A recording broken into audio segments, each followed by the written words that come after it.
So this is the Gauntlet Hangouts. This is Epyllion. It is a dragon epic. You know it because it says it right there. And this is a game about young dragons, though they can be older. But we are starting with the young raw scale dragons. They can go through different ages. It's a PBTA base game from Magpie, and it's a striking game with a very simple set of moves to it, and some mechanisms for interaction and friendship. So we're going to be introducing a fourth character, adding on to the clutch that we had, be bringing them out into the world with an absolutely not sinister dragon that they've been speaking with at the end of the last session. And just to tell you, if you're watching this and you're going, what's going on? What is this thing? Well, this is part of the Gauntlet Hangouts, which is an online gaming community. And we do like 100-some games every month that many of us record them and post them. And I do because I'm super vain. And so you can check all those out. We got lots and lots of different games. If you're curious about what we're about and want to see what it is, come and check us out at gauntlet-rpg.com. We have an actual weekend online gaming convention coming up towards the later part of this year. The dates escape me right this second. Maria? The 18th to the 20-something of October. Of October. So in the month of October, we will have that. So that is out there for you if you want to check that out. So what I want to do first is I want to have our three returning characters. That would be Ren, Tavarin, and Nicholas Vox. Give us the 30-second pitch on a character, and I'm going to work from left to right on our Google spreadsheet. I do want to stop off for anyone who's watching at home. You may hear us say they, them when we're referring to pronouns and other terminology. The dragons in this game are genderless, so there are some terms that we use to do that. I recommend going to they, them. It's the easiest thing, but we'll try and do that, and you'll hear us kind of stumble over that. It's an interesting exercise and takes some getting used to. I will goof it up repeatedly, and so just telling you that now. So Ren is our seer. Maria, please tell us about Ren. Ren is a trickster type dragon. They pissed someone off last session, and now they are on a journey to get fruit. And for some reason, we are trusting this strange dragon. And this is not... Dre are not worried. Absolutely. You did have a vision, right, last time? And I get to have a vision this time as well. Yeah. So remind us of what that vision was from last time. Dark Beehive, I think it was. I think you're right. There you go. Yeah. And yeah, we will do a beginning of session move for your visions this time. Anything else you want to tell us about Ren? They look like baby nickel bolas, if you know who that is. Okay. That sounds good. And you've got actually one of your shadow tracks marked right now, correct? Yes, I am angry. Okay, so then you'll need to do something there to clear that if you want.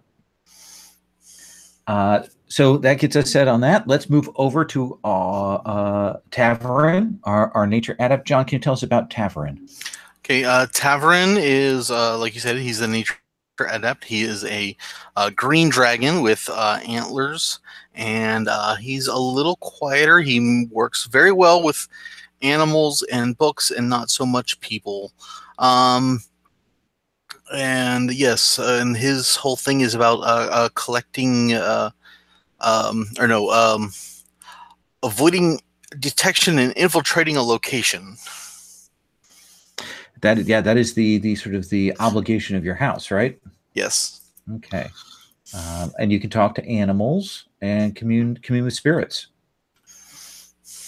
And we saw you commune with the birds last time, I believe. Yes, they helped find the rope. Okay. And you tried to commune with the spirits in the air on the beach. I don't think that went nearly as well. That did not go well. No. No, it did not. Okay, so that gives it a good sense of Tavern. So let's come to Nicholas Vox. Nicholas, tell us about yourself.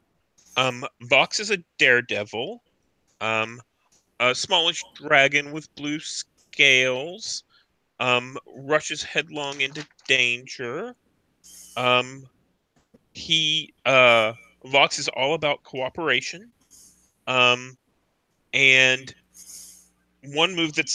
has a move that's significant, which is whenever another dragon is about to mark shadow, I can mark it off on my track instead.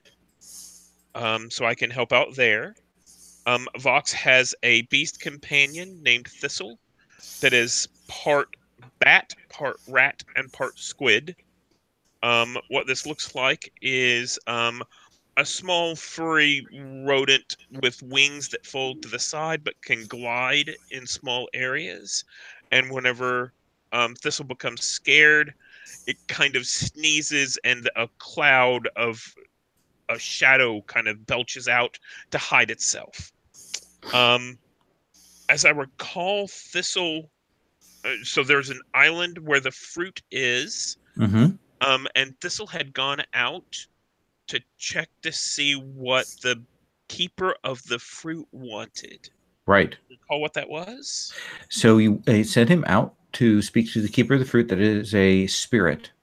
And the keeper of the fruit did not want to give up the fruit, did not want to trade, and did not want to do that because there was something wrong with the fruit. Thank you. All right. So that brings us to our new, most young raw scale dragon. Agatha, can you please introduce us to your character?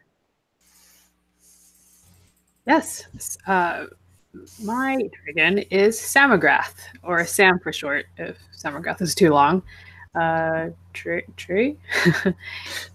is a crafter, so creates things, specifically art, and the focus that Jade has is in glass and sounds. So it's a very musical craft, I believe. Yeah, so those are my dragon trades, and yeah, I'm not sure what else to add to it because I think I probably have to connect to other characters first. So you're mentioning like glass musical instruments, or just glass that creates sound? How are you picturing that, or a bunch of different things?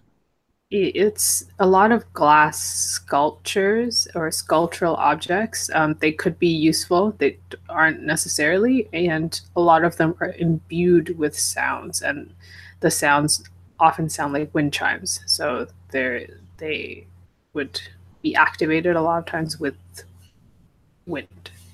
Awesome. That sounds very good. And your virtue is tradition. Yes. Now we have the different virtues in the different characters, and I'm just going over this because to just remind myself. Each of you has a virtue that you appreciate.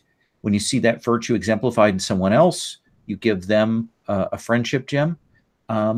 When you say your virtue is tradition, what you admire in others, how do you think that is expressed? What do you like about tradition?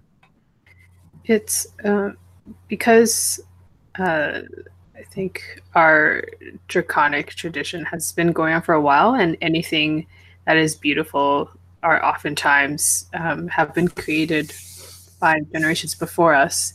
And so so anyone who appreciates whatever was created before us, I think, is appreciated by Samagrath as well, because it's even the arts that Jay is practicing were taught to Trey by someone older. Okay.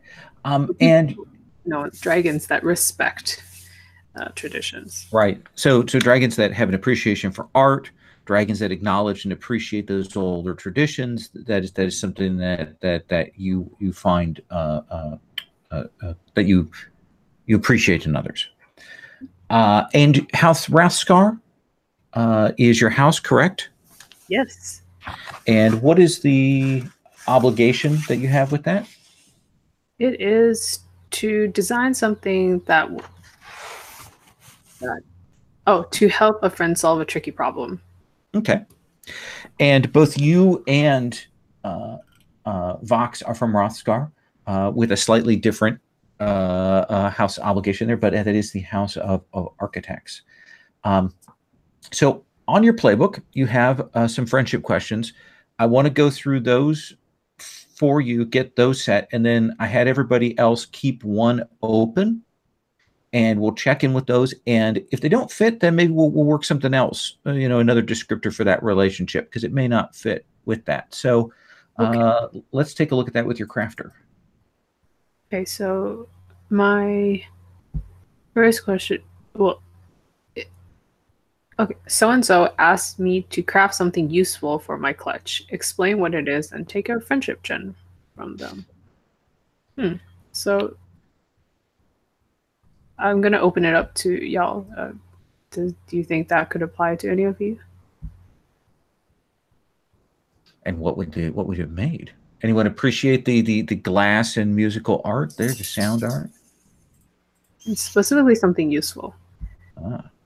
I could just go through all of them, and then I guess if you're more comfortable doing that, sure. And then people can decide which one could fit theirs better. Okay. So the first one is creating something useful from the clutch, and then the second one is so-and-so inspired me to leave my workshop to fight against the darkness. Explain how they exemplified your virtue and give them a friendship gem. Oh, okay. So I should pick that one maybe. And then the third one is so-and-so has your back when your trinket when your tinkering gets you into trouble. Explain how they exemplified your virtue and give them a friendship gem. So any of those seem appealing to anyone? What was the first one again? Sorry. Asked you to craft something useful for your clutch. I'm interested in that one. Okay. Let me see what. Yeah, so we can figure out what kind of thing that could be. I'm open to suggestions. Is it something specific for you, Ren, or is it for the clutch? Or is it more like everyone would use it? Because either way, I think everyone will use it. I'm not entirely sure what it is, but okay. Let's say it's a glass.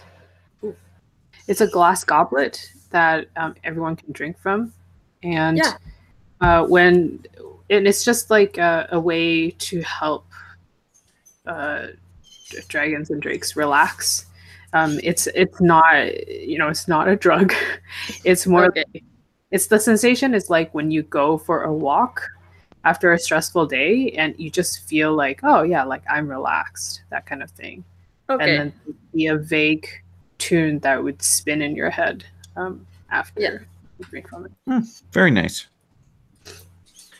That sounds great. So that gives us at least with two others. I like the third one. What was it again? It's the one where I go to someone when my tinkering gets me into trouble. And then also I need to explain how you exemplified my virtue. Yes, so I like that one if that works for you. Okay. And your virtue is tradition. I've already established that I am well known in the library, and so I can help you get the materials you need. And obviously the books are a way of carrying the tinkering information forward that otherwise you would lose. Okay, so you take a friendship gem. Perfect. So you work a friendship with Sam. And I'll take the middle one. So Vox was inspired you to leave your workshop to fight against the darkness. And I think Vox's interpretation of this is boredom. You shouldn't, sit here all day long. Let's go out and have some fun and expand our worlds that way. Okay. Yeah. And also, how have you exemplified tradition? I think that this was so we're both from House Roskar, and I think this is tradition is exemplified in exploring the house itself, exploring where we live, and this was before we became clutchmates in our own place, but this was exploring the House of Rothskar and finding the old places and the ritual places that they used to have. So I think at some point we stumbled across some of the elder dragons drinking tea in a very ritualistic way. I think at other times we found a parade that was being held by the house. Sure. I like it. And so you will mark down a French's gem with Sam.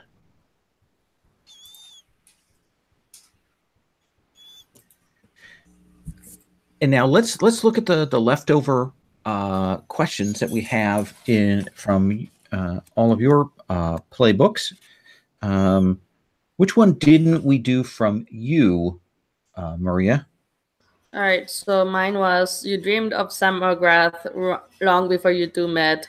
Tell them what the dream was about and take a gem from them. Ooh.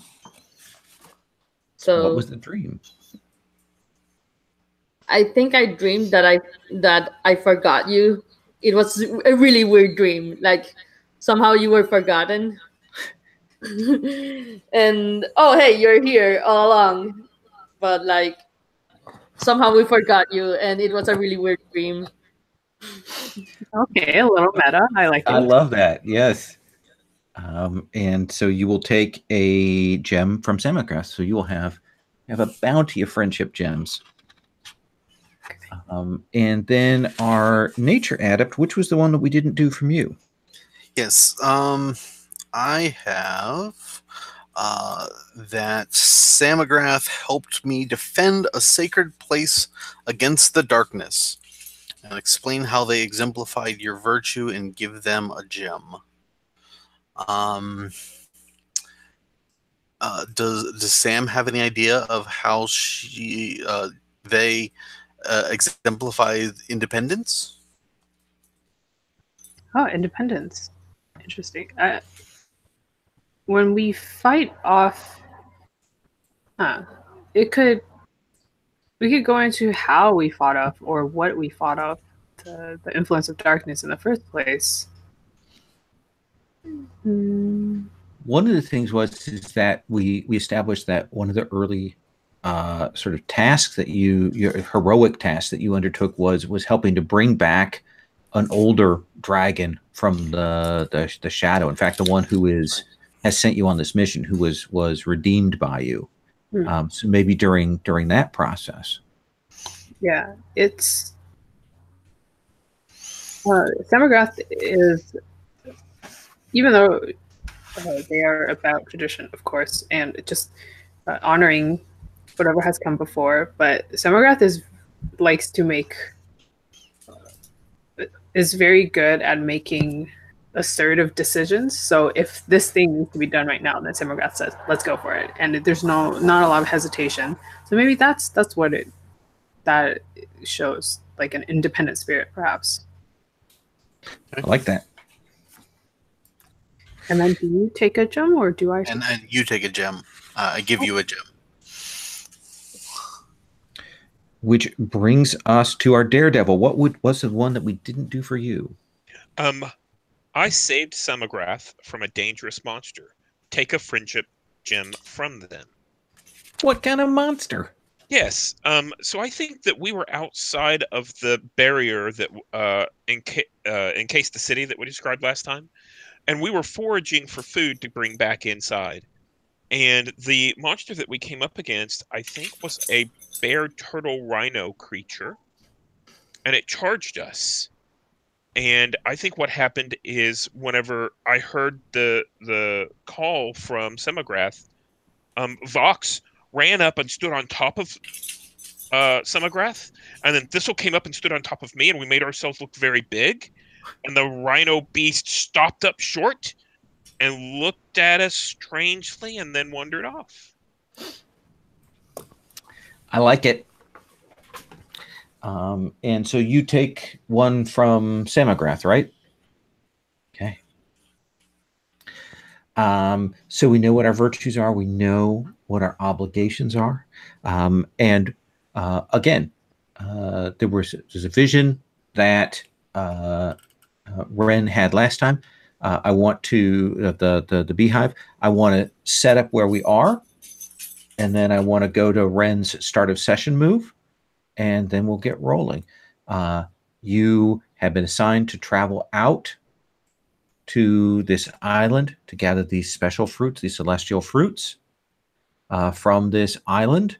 You were assigned this by, I believe it was Cassian, who is the dragon that you had assisted. And he intends. No, it was Imperious Onyx. Oh, that's right. Thank you. Cassian is the guy who I pissed off. That's right. I was wondering why I had an exclamation point by it there. So I had the two names right next to each other. In any case, he sent you out here because he's essentially doing a party, a celebration, and you have gained an invitation to the party as well. So that's something for the future. But in any case, you came out here, you traveled through great and mighty obstacles, and there was some rain and all kinds of things.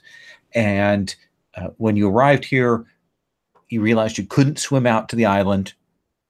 You looked for another way around, thought about building a boat, but you met a dragon, a great older drake by the name of Fujira, a more of a snake-like dragon with blue scales, who was very willing to assist you and swim you out to the island on his back.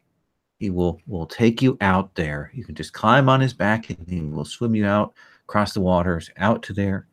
And all he asks is that you bring him back a fruit. And he seems like a really friendly guy. Seems like a really friendly guy. Every time they tried to read Fujira, they certainly got a good impression of him. And maybe there were some GM hard moves that occurred at the same time, but we won't go into that. So they spoke with Fujira, and then, as we mentioned earlier, Vox sent his pet across, who spoke with the spirit that was out there and found out that the spirit thinks that there's something wrong with the fruit out there.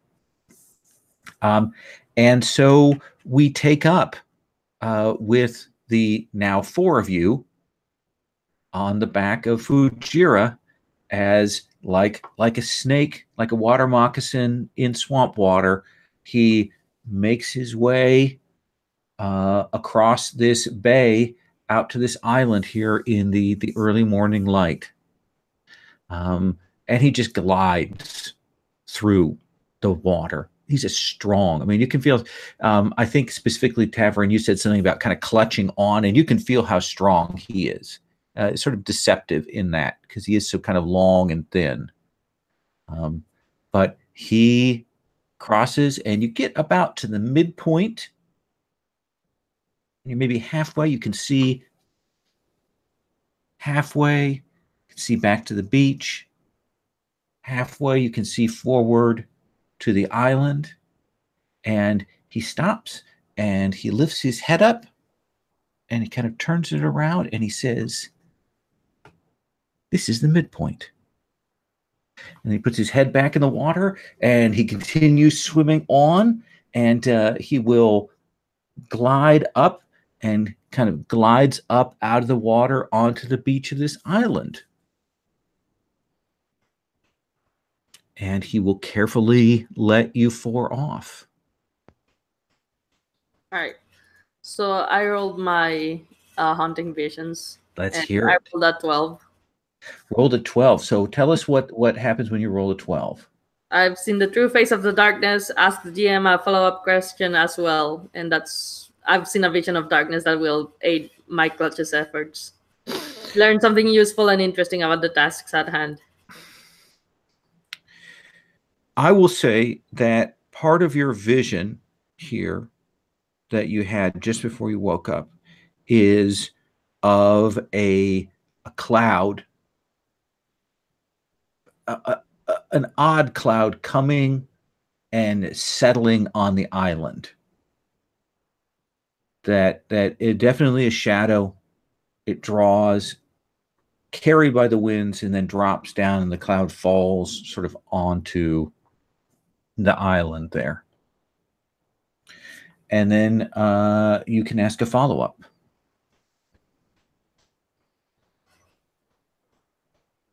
How long ago was this? Within the year. It has not been all that long. Okay. And Fujira will say, the island is large. It has been some time since I've been on there, but there are many places there, many great fields of fruits and flowers.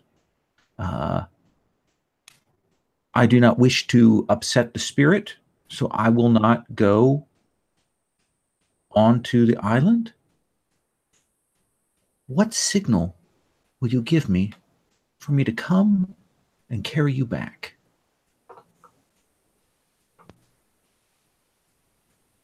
We will each toss a rock into the ocean, so you will hear 4 splashes all at once.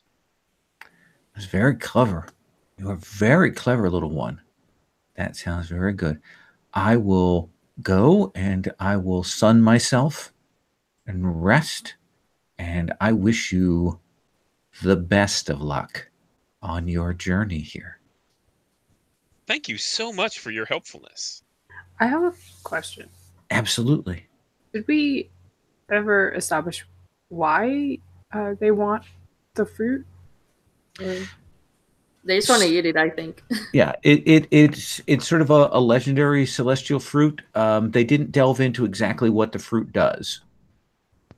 Huh. I They think do know that you shouldn't eat it right away when it is picked because it needs time to ripen.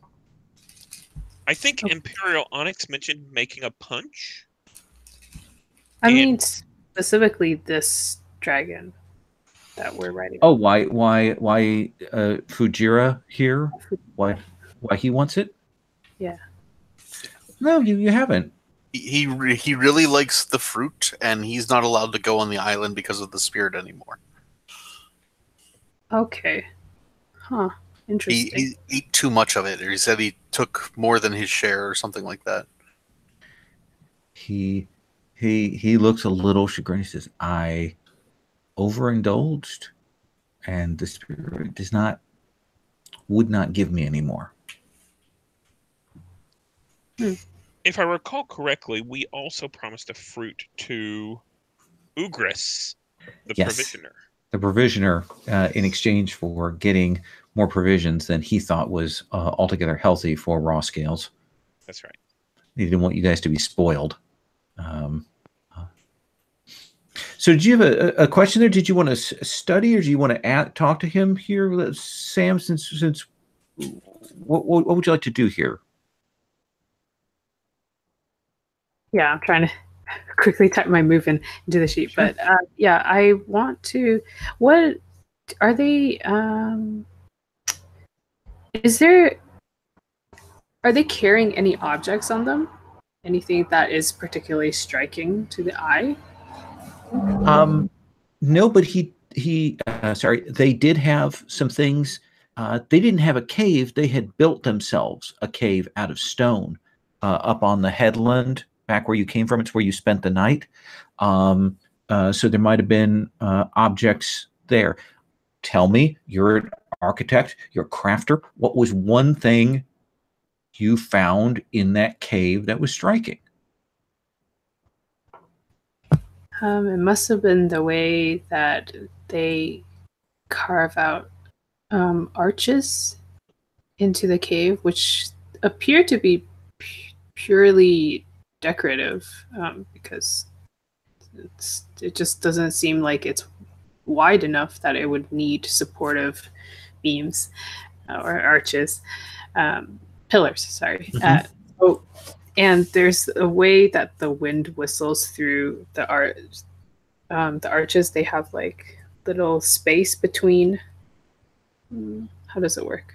Anyway, so there are spaces in the arches where the wind would whistle through them. That it sounds a little melancholic, but it's also it's very pretty, and I think Sam noticed that.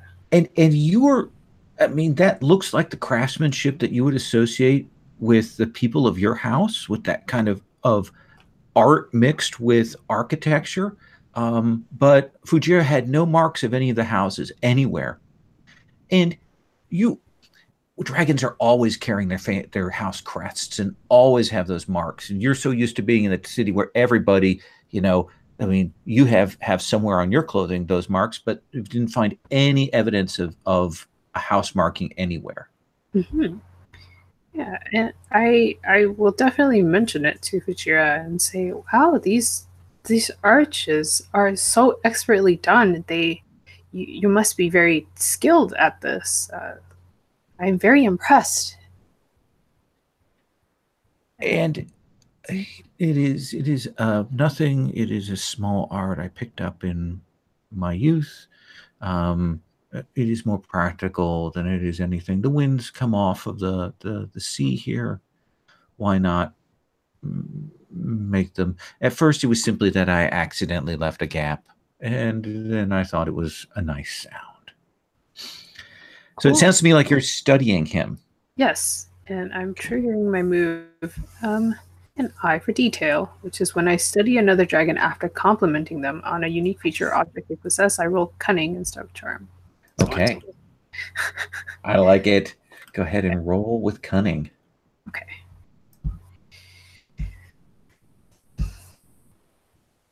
Ooh.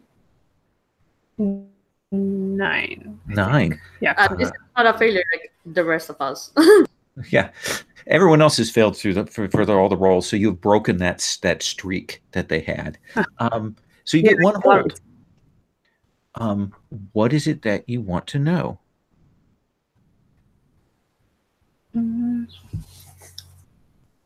How could I get sorry, I forgot its name again. Their name. Fujira. I should write that down. How could I get Fujira to tell us what it's been eating the fruit for?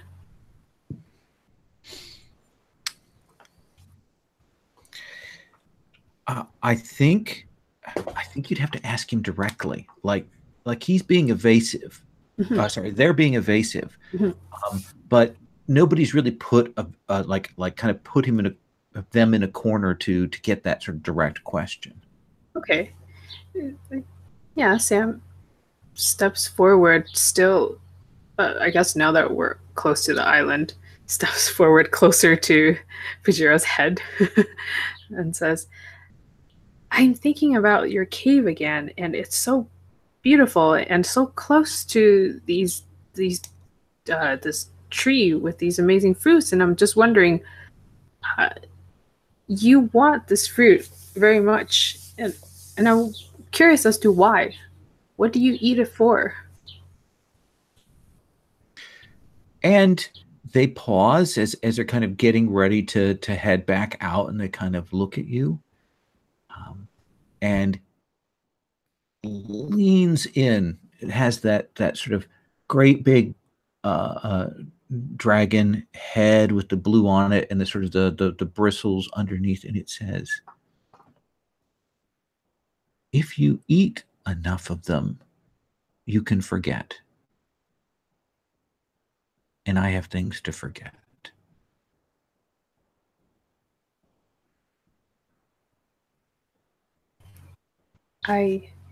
Oh, sorry, it's really dark here. The sun is setting. Turn on the light. So maybe someone else can reply to that. it they look at the rest of you and says, these are burdens that I must carry. You are young. You could write them down and then you don't have to remember them. You should carry on your little adventure. I will be waiting to hear the four splashes in the water. And then I will bring you back to shore.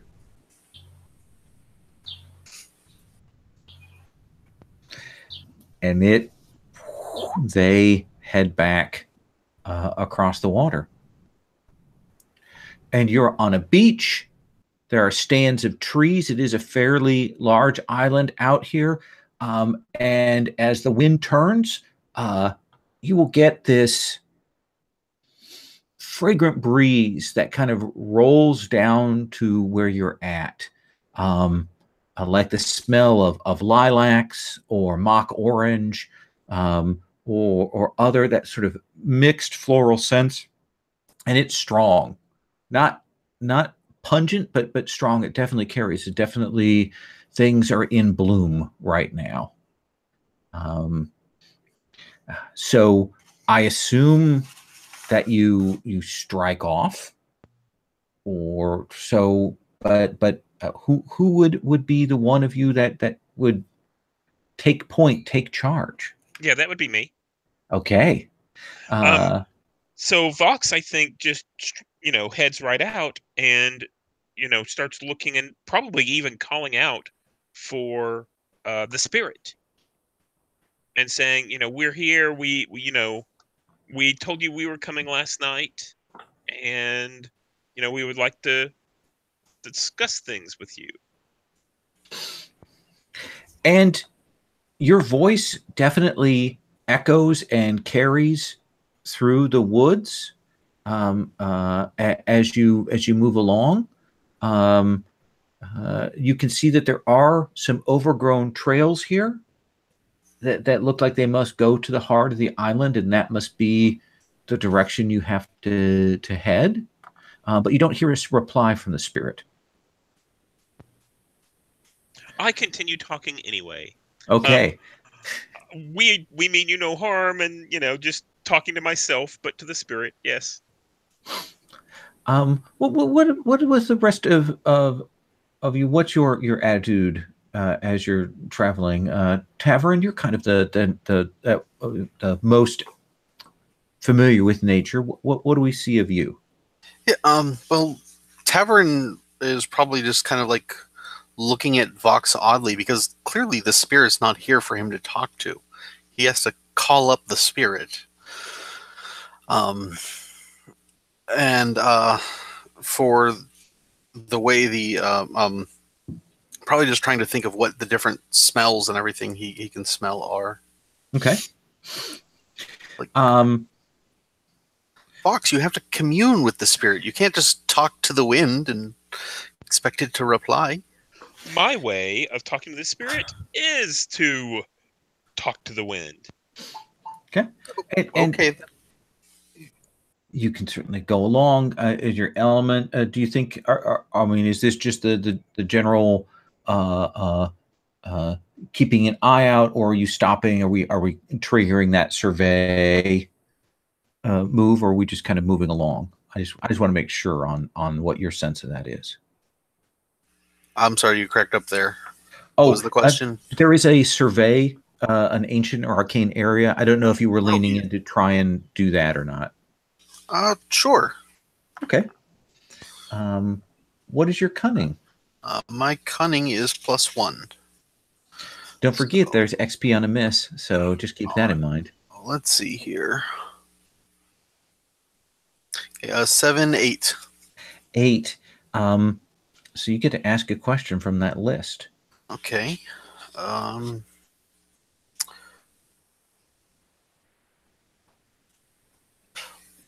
How can I gain access to this place's secrets? Well, as you're moving along, you kind of break out of some of the stands of woods and there are just, I mean, fields of flowers here.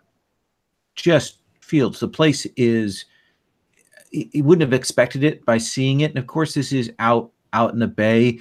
It seems unusual, but there are flowers everywhere here. And you will realize in the distance as you're kind of looking that there is, past the center of the island, kind of a rise, and you'll see what almost looks like it must be a structure or something, some kind of crystalline thing you're seeing glinting a little bit in the sun, and you sense nature, and you kind of have that sense of the rhythm of things, and that things kind of are coming out of that, coming out and going back, and that place seems to be part of whatever the life cycle is going on the island right now. Does that seem like a fair answer? Sure. Okay. Ren, anything I should know about you as what do we see of you? What's your manner in this? Trying to think. I think I'm just following for now. Okay. Yeah, this isn't as much your element, but you're following along. I assume some of the visions from yesterday kind of echoing in your head. Okay. Yeah, keeping an eye for strange beehives or clouds. Okay. Samagrath, what about you?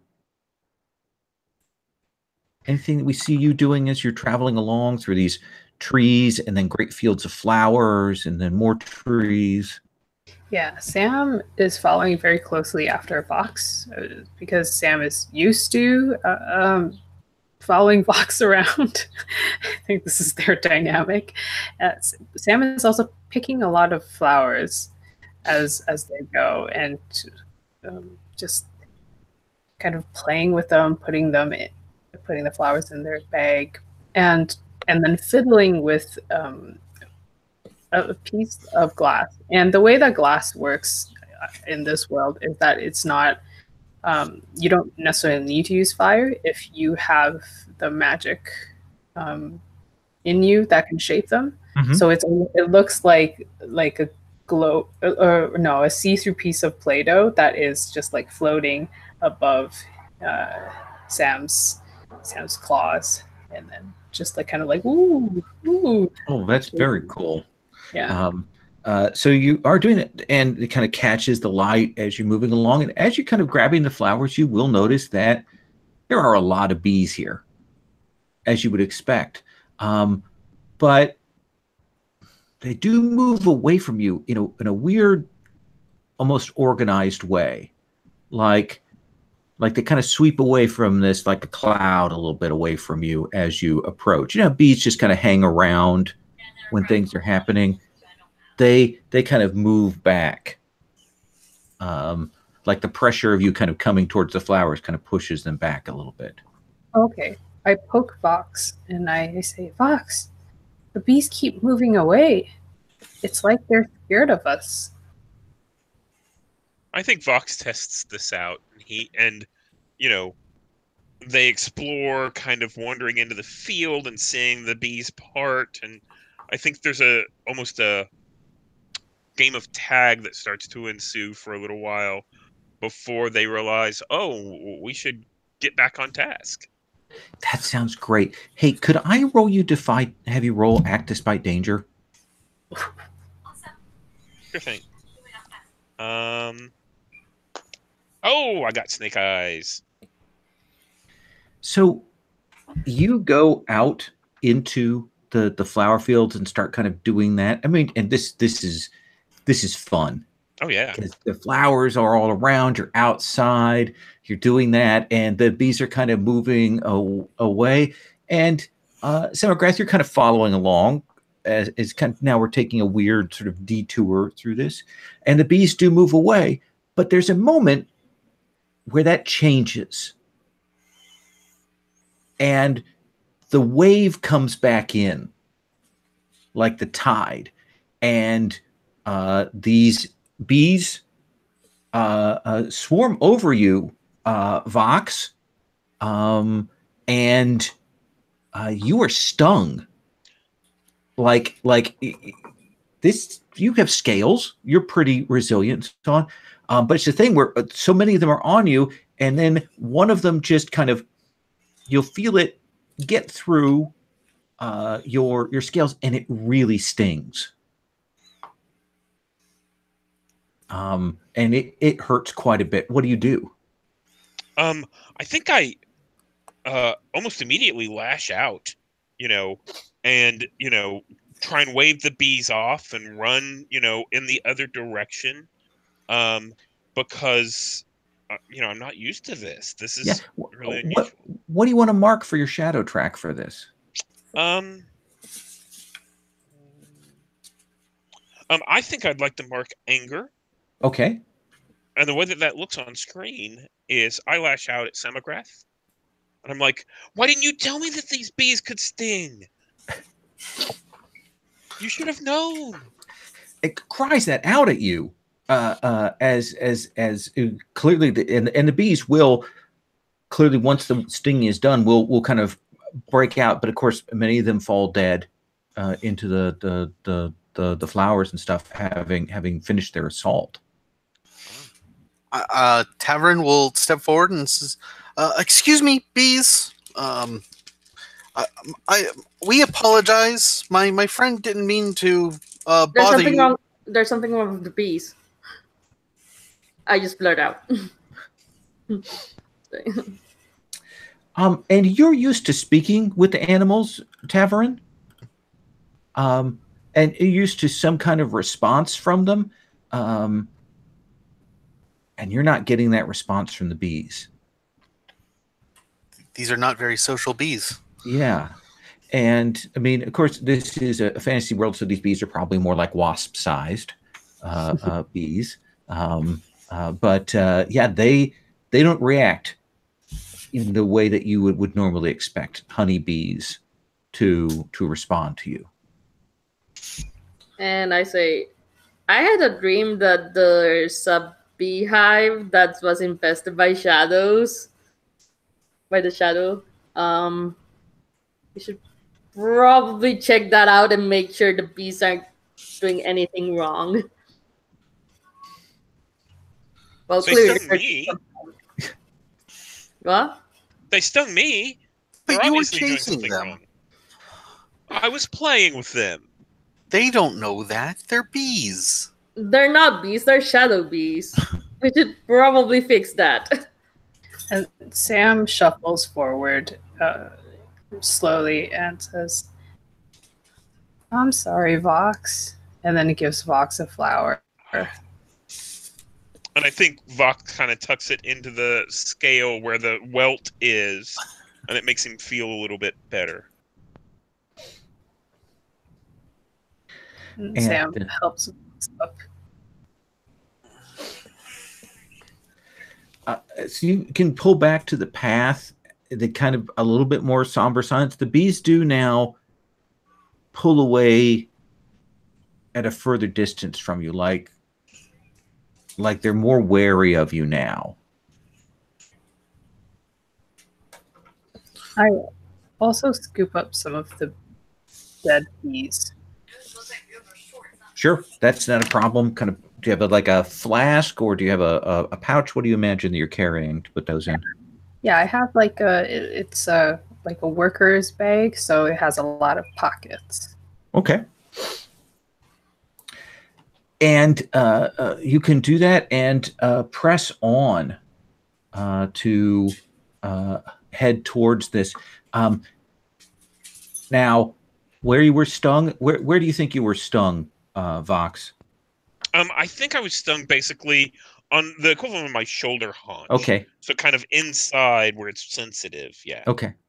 And there is that thing, of course, when you get a sting and it itches, but it also swells a little. So, and it swells up, and of course you've got scales there, it makes everything uncomfortable. So much like having a loose tooth, it it is all you can think about.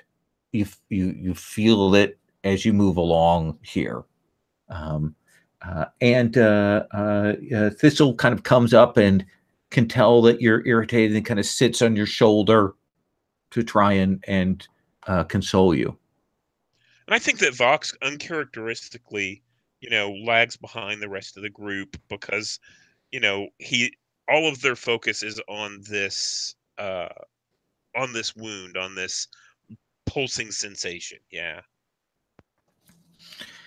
And you will continue on, and you can see now, make out in the distance a tall tree, a great giant tree. There's clearly a canopy of smaller woods around it, but there's a great tree up ahead, and you will move up to this glade, and the tree looks old. It's ancient of day, but it definitely is a fruit tree, and you will see that there are these smaller trees around that have various things like persimmons and lemons and those kinds of fruits in a weird, almost like clock around the outside. But this big tree in the center, you can see there are these weird winding branches, and you will see that they look more like peaches than anything else, but a good, like softball sized peach, but they're black. And the blossoms that you see there on the tree are also a kind of like a purple black, and get not a great feeling as you come in here. Can I check and see if that book that I picked up has anything about black fruit or black leaves plants? Ooh, interesting. So you picked that up before. So that we need to the fiction to do a survey here? Sure. Yep. Okay. And then I'll pull the spirit up.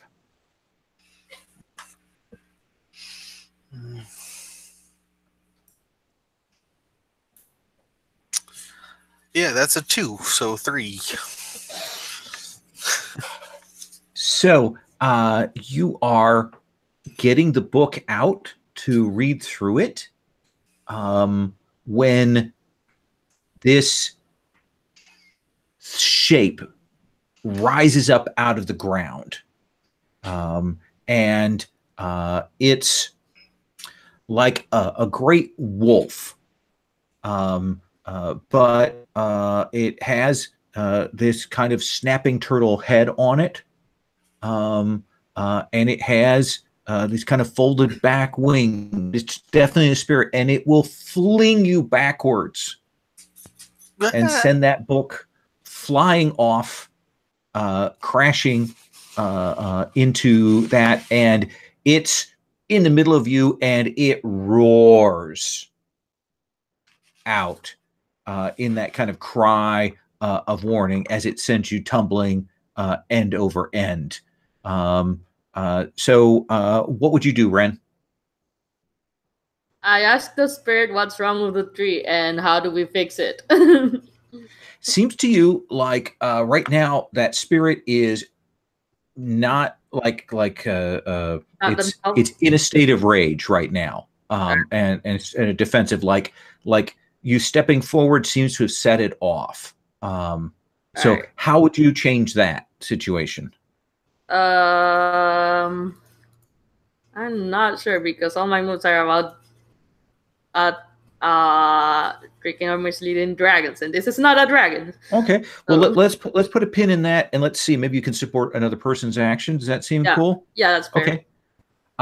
Sam or Vox? Sam steps forward and, well, actually, I have a question about moon Sure. again. How does moon magic work? Does that only work when it's nighttime?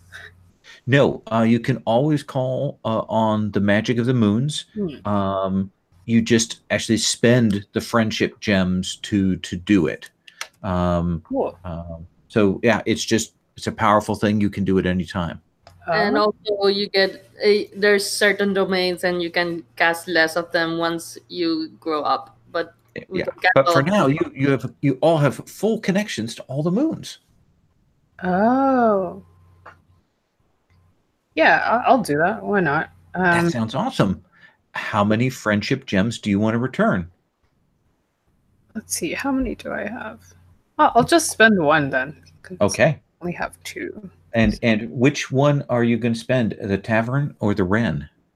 It's gonna be taverns Okay. because tavern was the one that was thrown back. So I'm going to I try. was gonna help.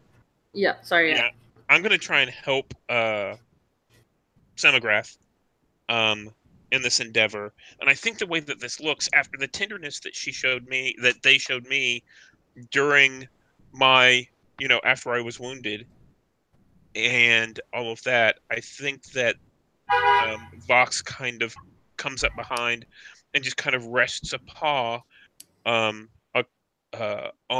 Samagrath's shoulder, haunch, to kind of be a comfort. Yeah.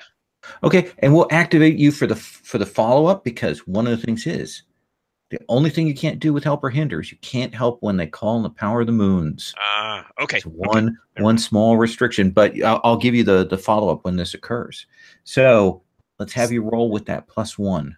yes, and the way Samagrath does this is Samagrath has a flute, a glass flute.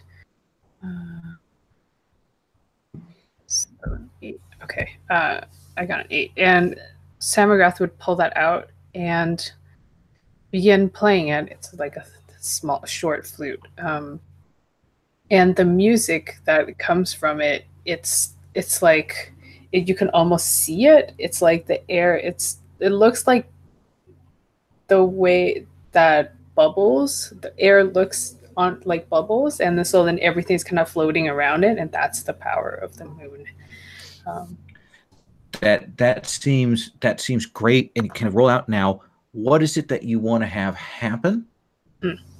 What Samagrath wants to do is to calm down the spirit, to bring it to a state where they can converse. Okay, so you have a choice then on a 7 to 9. Do you want this to be exceptionally powerful, or do you want to keep control of it? Oh, that's interesting. How would, considering it's to be, now I kind of, these are both really interesting options. I'll go with it being, let's just go with it being under my control. So it's not powerful. Okay. So rather than like completely like driving all of that out of this animal spirit, it more kind of pushes it down. It kind of it's becalmed for the moment, but it's still not happy with the situation as it stands, and it kind of, that turtle mouth kind of snaps a bit, and then it will say, and this kind of comes out from everywhere. It like picks up some of the noise from your music to kind of speak through that, and the rest of it is sort of the vibrations of the trees and so on. We'll carry this out, and it says, "You can't have any fruit. The fruit is bad." Why is it bad? Look at it. Do you know what's causing it to be bad? The bees. There How can used we- to be good bees,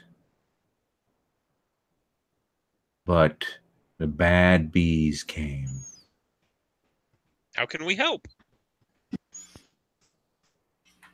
Get rid of the bad bees. Where did the bad bees come from? The bad beehive. Where's the bad beehive?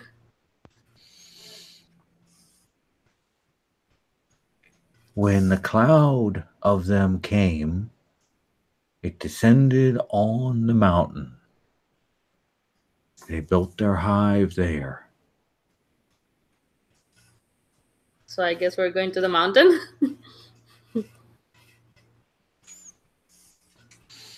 Be careful.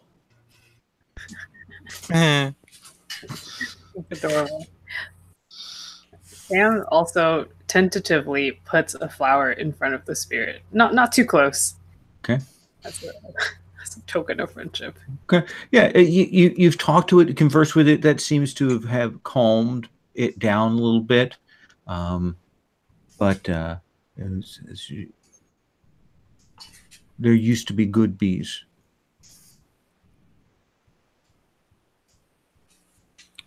Lots of bees are good. Mm, We'll talk to them. They'll be better. okay. And it will kind of move back, and it's translucent, and so it gets more transparent, harder to see, but it's still there. Like it doesn't completely go away because it mostly trusts you, but maybe a little bit not.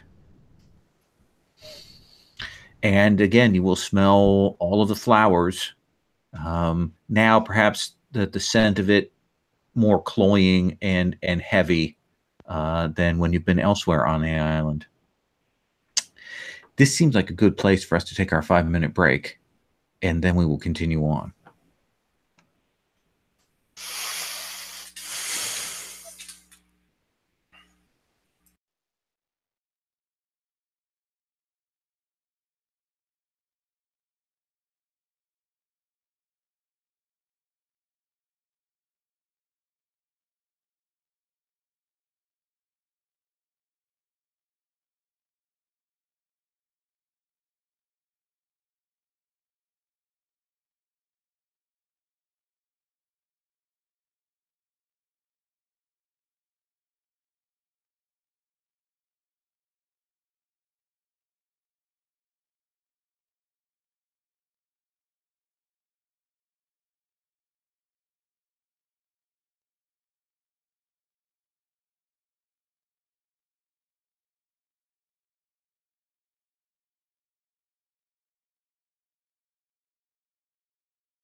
Hi, Maria.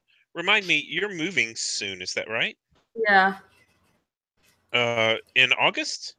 Yes. Right after Gen Con, right? Yep. Crazy. I had to go downstairs and check on Sherry. The con crud she caught at Origins kind of started out low and kind of has amped up. And she's like, oh, I'm still gonna be sick tomorrow. Blah, blah, blah. So she was actually on the phone working from home today, and the person said, our call keeps cutting out. I'm getting really bad. And she's like, no, that's just my voice right now. That's it. So unfortunately, my face-to-face game tomorrow I have to cancel, so I don't bring people over into the Plague House. All right. So you have spoken to the spirit of the glade of these black peaches. Not supposed to be black. And you've been told about this shadowy or shadow-filled beehive. So it's a little bit of a hike over to there to get to that place. So I think we have some wilderness explorers here, but let's montage that journey if we can. So I'm going to start with you, Maria. You've got a couple of zones, flowers and trees, and then the mountain to get to, kind of in the lowlands as you're heading up. What's sort of the first obstacle or challenge that your clutch faces as you start traveling out? The bees. That they are pressing in on you, like they know something is coming. Yeah. Okay. Yeah, and they are kind of around. They're a cloud, like a physical force. Now, Fox, you've already dealt with these bees once, and you might still be a little bit angry about them, right? Oh, yeah. Okay. So tell me, what is it that you do, or how do you, keep the bees from becoming a problem, from actually stopping you here in this first part? I think I tell the rest of the clutch mates, these things hurt, and the best thing is to kind of turtle up and protect yourself as best as possible. So, gather to the ground, circle around so that they can't get underneath your scales. Yeah, and they will kind of come in, try and get at you, but after a couple of tries of that, it might actually be even more disturbing that they clearly learn and move away to maybe come up with another plan here on this first part. But yeah, you tell everybody to turtle up, and they are able to. So, Vox, what's the next obstacle that your clutch faces on this travel up? I think that there used to be a trail up on the mountain, but because of the bad bees, this trail hasn't been used in a long time, and it's more overgrown and unused than normal. So, there's rock slides or debris on the trails going up the mountain. There's logs across the trail, things like that we have to get around and clear. Okay. So tell me, Sam, how is it that you are able to find a solution or help with this problem in traveling up? Sam very quickly, because I guess we can't fly very well. Is that why we're sliding a lot? You can glide. You have to get up and jump down, and then you can glide down. Okay, fair enough. Sam says, "Wait up, guys!" And then rummages in their bag, brings up a blob of glass, and then tells everyone to stick their feet out. And I'm assuming everyone does. And Sam kind of just starts flicking the glass, pieces of it off of the blob, so that it goes onto the bottom of everyone's feet, and then they become spikes. Oh, nice. So you create the on the fly these mountain climbing shoes. Yeah, Yeah. absolutely. You get a 50 gem Hmm? from me. You get a 50 Yes. gem from me. Perfect. So you may mark a friendship with Ren. Oh, cool. Yeah. Oh, can you give out gems? Yeah. So the mechanism for this is if you see another character exemplify your virtue, as she did, she saw your creativity, you get to give one of your gems to them. And that's how they get exchanged. It's I always forget about it, and I appreciate Maria spotting that because it's like if we were at a table, we would actually have the gems and we would be passing them around, and we'd have a nice physical token for it. Oh, so it's like a constant flowing currency then? Yeah, yeah. When I used up mine, did it go back to Tavern then? It goes well. You have kind of an unlimited pool from yourself, Okay. so it just kind of goes out of your pool. Okay. Got it.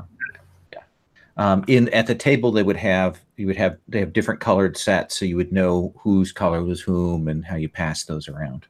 It's actually pretty cool. But yeah, Maria, thank you again for spotting that. Also, don't forget, John, when you rolled that 2, you would mark XP for that. Yeah, I didn't remember immediately, but I remembered partway through the next scene, so I marked. Okay, good. So then you're able to kind of make your way now, starting to get up this mountainside. That this part is easier. What's the next, Sam? What's the next challenge that the clutch has to overcome to get up to this crystalline beehive? It's that even though we're leaving the flowers and we're going more through the forest, it's the scent of the flowers that keeps getting stronger and stronger for some reason as we get closer, and it's starting to make everyone a little dizzy, and it's hard to focus. Like the poppies from Wizard of Oz, it's kind of doing that a little bit of that distortion. Tavern, what do you do to help deal with that problem? Well, there are some trees here that I know are very well known for having a very sticky sap in them. So I'm going to collect up the sap and tell them to put them against their nostrils. And that will help you get through. Okay. Is it kind of like what is it? What does the sap smell like? What is the smell that they get instead of the flowers? Like a cinnamon. Okay. So that kind of you get that eyes wide open, clears your sinuses out there under your little dragon nostrils. Perfect. Ooh, can I give Karen a gem? Yeah, absolutely. For using some foreknowledge? Yeah, drawing on that. That's perfect. Ooh. And a Tavern, what is sort of before you get up to this crystal beehive, what is the last obstacle that you and your clutch have to get through? As we get closer, the not just the beehive is crystalline, but there is crystal is surrounding the area, and there is like a wall that is covered in these crystals that we have to get past. And imagine that if you have bees make the honeycombs with wax, these bees are making it with crystal. They are using that. So you see those sort of honeycomb shapes in that. They've got the crystalline walls, and it's kind of blocking and making it difficult. Ren, how are you able to assist in getting past this obstacle? So I'm gonna ask Sam how glass works and how is this different from regular glass. Okay, so you draw on your companion's insight. Yeah. And what do you think the secret is? Sam? Well, these are harder than glass, but they are also more brittle than glass. Which I'm just like I'm making up lore about this world as we go. That is perfect. That's exactly what you should do. Strong. So strong but brittle. We just smash through. It's hard Okay. brittle, so it's hard. Like it hurts when you try to break it, but it breaks more easily. Yeah. And you're a seer. You're particularly good at spotting about learning things. So maybe it is that more than anything, you're using your instincts to find the weak point. Yeah, that makes sense. Okay. And you can hear the susurrus of the buzzing around, kind of echoing, and you will see as you get past this last sort of crack through another one of these crystal barriers, you will see this beehive, and it is made of crystal, and it's thick enough that it's more opaque than it is translucent. It is kind of that white crystal, and you can see the bees coming in and out. So, how do you want to do this? You're a clutch of 4 raw-scaled drakes, and there's this big crystalline beehive of the shadow. This is kind of crazy. They're white bees, did you say? The bees themselves are just larger bees. They look maybe a little bit different coloration than your standard, but the actual the beehive. Let me how to describe this. You know how this is a dumb analogy for this game, but the Fortress of Solitude in the Superman movies, they're crystal and you can kind of see through, but you also can't, because they're kind of white through the density. That's sort of what the beehive looks like. And of course, it looks like a cartoon beehive. So it's got the series of ring bulges on it too. So. All right. So. Okay. So let me think. Mm-hmm. You. I want to examine the beehive further. Like, where's the core? Where's the shadows taking place more than anything? Okay. So that does seem to me like you are definitely surveying an ancient or arcane area. An arcane area, I think, in this case. So go ahead. Absolute crap. That is a 4. That is a 4. Because, of course, we have to keep rolling like shit. All right. So let me think here. What is a good thing? You will hear, like, at first you're not sure what it is, but then you realize it's kind of the echoing, and Sam's probably the first person to kind of realize what it is, because of the nature of the sort of crystalline glass and the vibrations here, that buzzing has kind of risen up to crescendo, like it's almost like cicadas now, that kind of loud rise up, and then it will stop. But you can still feel a vibration, like maybe something bigger is moving inside that beehive as you're moving around. Everyone, I have an idea. And so there's a certain frequency that will help shatter these crystals, but we need to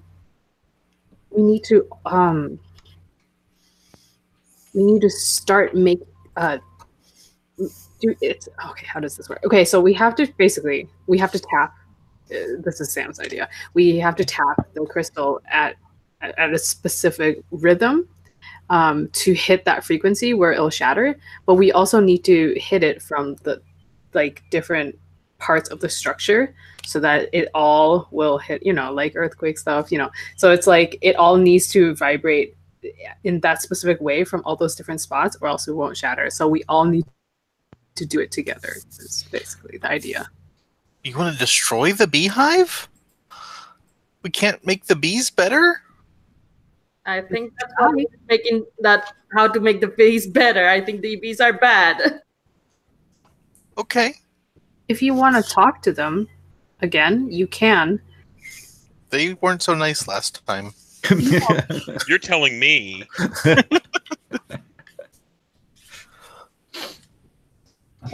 Well, They I don't want to get stung. Oh, they might talk to us more. So how does this work, I guess, in terms of moves?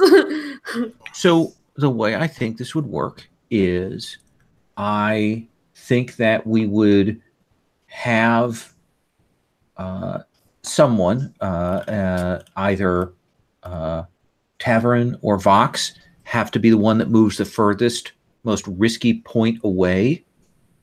And to do that, they would defy danger. And then we would have Samagrath roll their dragon trade, essentially, effectively, to see if this would work. Does that seem like a fair way to handle that mechanically? Yeah, I think that actually works very well because technically one of my trades is just sound. So it necessarily has to be made from glass. Yeah, it's perfect. So I think what Vox will do is he'll ask Semagrath if they have any of the flowers that they've been collecting left, and Vox will use that to pull the bees away, kind of further away.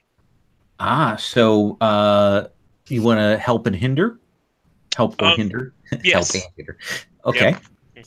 Mm-hmm. So let's have the defy danger roll, and you can decide whether it's that person that you want to help, and then the dragon trade roll. Does that seem cool?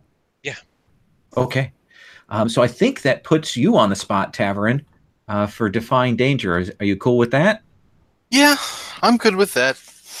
Tell me what that looks like. Where do you have to get to kind of set up this resonance, this rhythm? The highest point on the beehive itself. So like there is a tree that's kind of like overhanging it. So he has to get up to the point where he can hit the beehive. Kind of drop down. That seems perfect. So let's have you roll to act despite danger. Okay. And that's with courage, isn't it? That is with courage. Well, that's wonderful.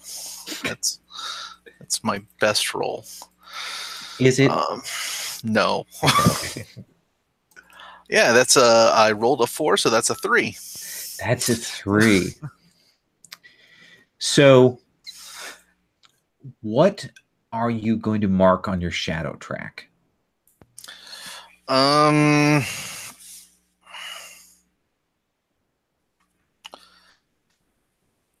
Is the bad thing going to happen before I get there or after?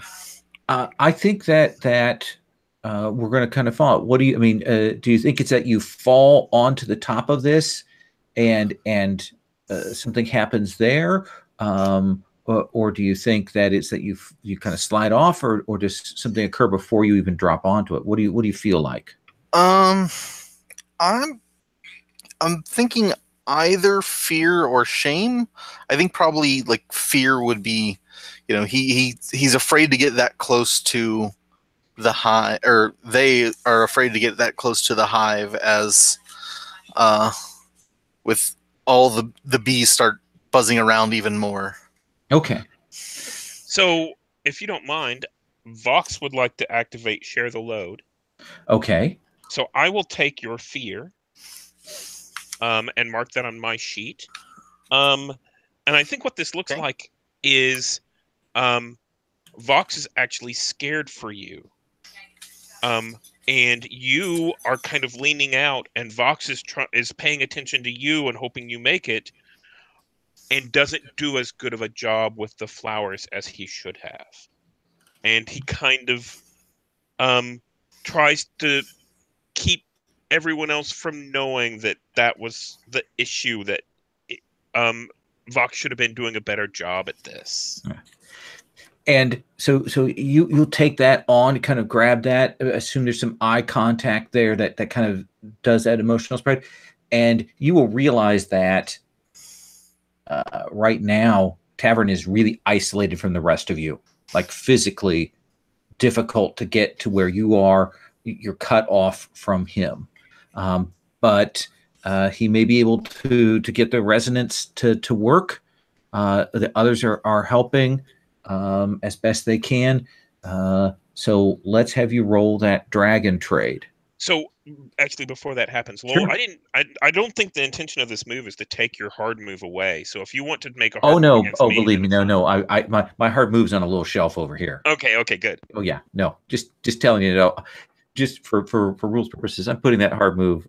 We're putting that on the side. Something is happening, and I will bring it to bear. It's like a clock in Blades. There we go. So I got an 8. An 8. Okay. These options are interesting as well. What are you building? What is the thing that you're building that to out of the crystal or glass to capture and move the sound or resonate, or like a tuning fork? Is it some device to catch the wind? What is it? So what I'm making in this situation is not something out of glass. It is just the sound, and it's I believe it's the rhythm that and then the subsequent vibrations that causes. And I only get to pick one, so I think I will have to pick functional. Okay. It's neither durable nor attractive, so maybe it only lasts. It's not like to get to that apex of where all the vibrations intersect for it to shatter, or whichever area to shatter. It's like one brief moment, and then also it's like cacophonous. Yeah, it hurts all of your ears. It is not a pleasant sound. It carries, it echoes through. The bees can feel that vibration and probably get the clouds of them moving away, but it will hit and it will crack, and it will kind of crack open this hive, and it will send Tavern tumbling down into the hive. And Tavern, as this sort of front part of this hive kind of crashes down the mountainside out of this, and it breaks open these crystalline chambers, these hexes that have this honey in it. But honey smells sweet and good, and I mean it's delicious. Honey is delicious. This doesn't smell like that. It's just the stickiness of honey. And as you kind of land, you will see this figure kind of rise up there in the sort of the chamber. It was clearly shaking itself off, and you will see this drake, this dragon, and it is yellow and black like a bee. Like its scales have turned, it has shifted, it's become that kind of yellow black bee pattern, and you can see its eyes are that kind of dull black of the darkness, and it's very much looking at you, and you're in a big pool of not honey right now. So this is my there's my hard move. I'm going to take it off the shelf. We'll put it right there. All right. So that's what that is. But you have shattered this this thing. This hive has broken, and the bees are clearly whatever this has done has sent them flying to the four winds. So, Ren, what do you do? Can I mislead or trick a dragon corrupted by the darkness with charm instead of cunning? Since I have that move. Tell me how you would get to that move. I mean, that's a move we can trigger, so tell me what happens. Yeah, I think what's going to happen is I'm gonna start throwing like the pieces of debris that's remaining from the shattered beehive and calling out to it and grabbing its attention away from everyone else so that they may act. Yeah. So running, gliding, flinging these things, mocking it. I mean, Yes. you like making fun of dragons that are shadow infested. You're like, I'm in my element. All right. So this is awesome for you. There's almost no chance this could go wrong. So let's have you roll with charm. Then What'd you get? 10. 10. So look at that. So what do you on a hit? They're fooled for a moment. You learn a valuable secret or create an opportunity, And on a or you can get both. Yeah. Benefits or confuse them for some time. What do you want? I want the benefits of learning more about them. Okay.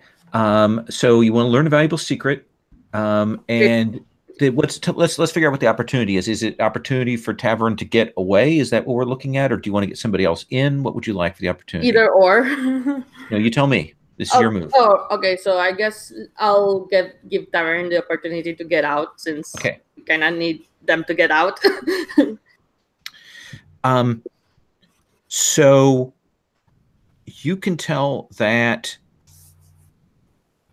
it was a dragon, but the shadow has changed it, and it is more bee than dragon.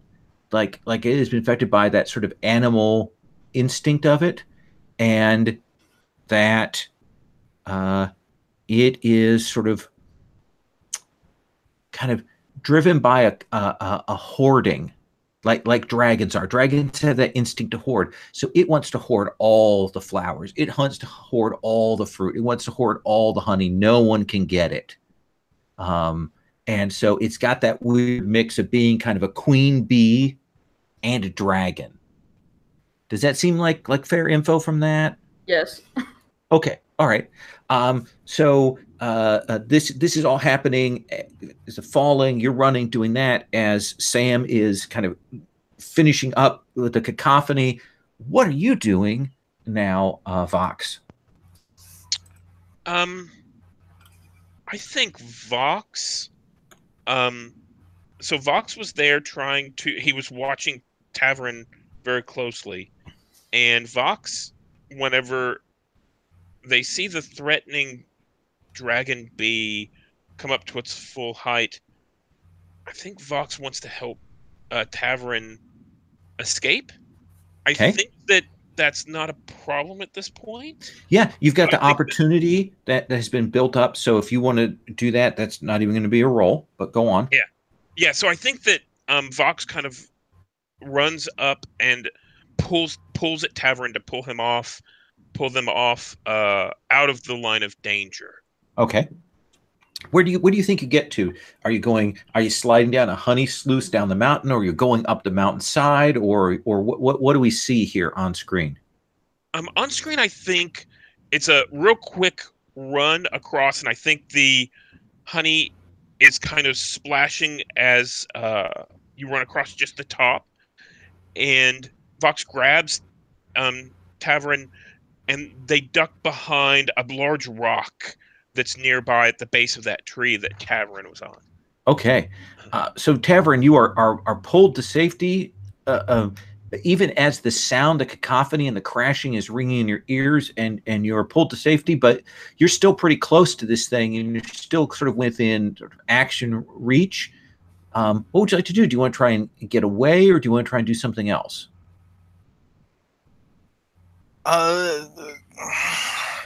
The first thing, Tavern's going to try and get away because it seems like an immediate threat really big in front of me.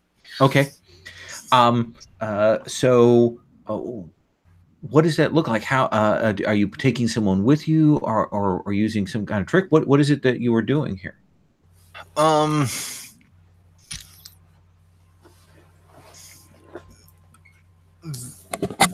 To get away.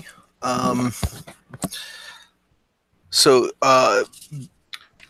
he's already you got that smoke screen, right? Yeah, so he's already been pulled behind the rock, so he just kind of like sits there, and as he feels nervous, he starts to fade into the color of the rock. Okay. So if you want to keep still, this thing will kind of move away from you and Vox as it's kind of looking around and is beginning to realize that someone has broken open its honey supply.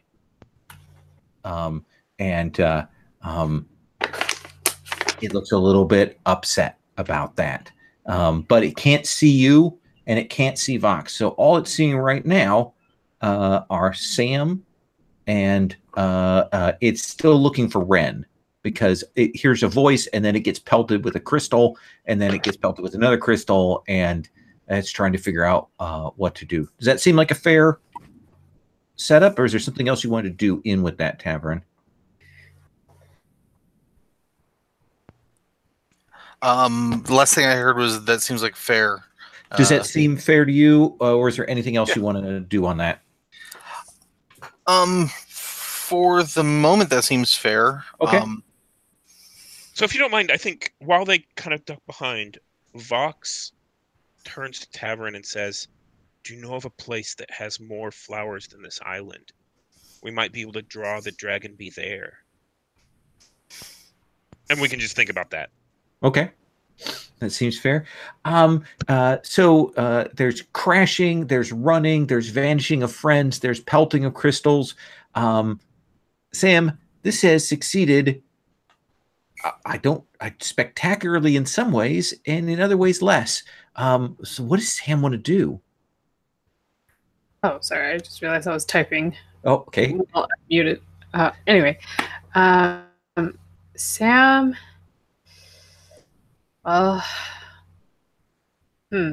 Who? So everyone is relatively out of danger, right? And do I have that dragon bee attention, or?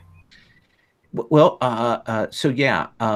Now that the sort of opportunity has been used, it is looking for the obvious target, and its yellow and black, safety color head turns to face where you are, with your instruments kind of at hand. So yeah, you have its attention.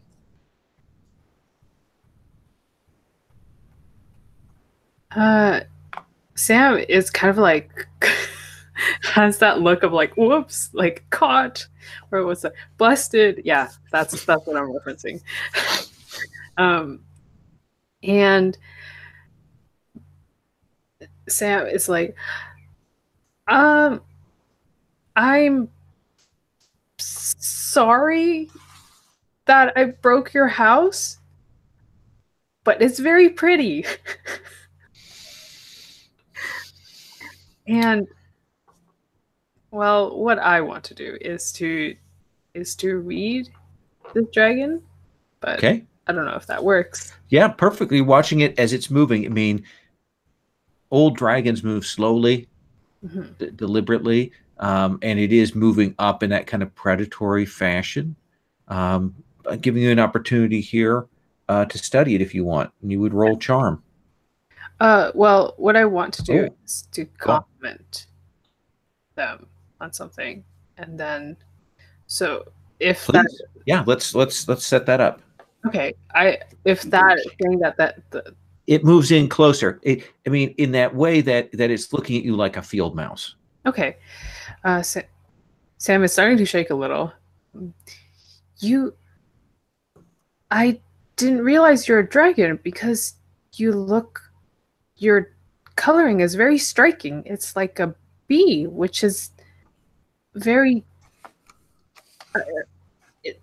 scary. I've never seen that before. It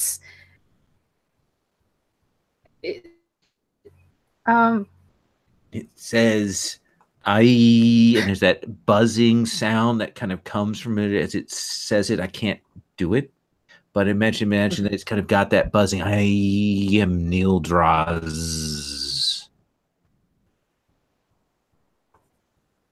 I see. I am Sam.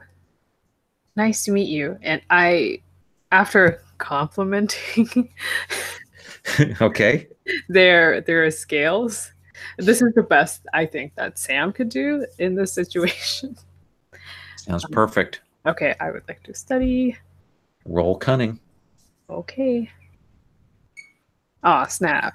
I rolled an 11, so You 12. get 2 questions from the study another dragon list. Okay. Yes. Okay. Ah.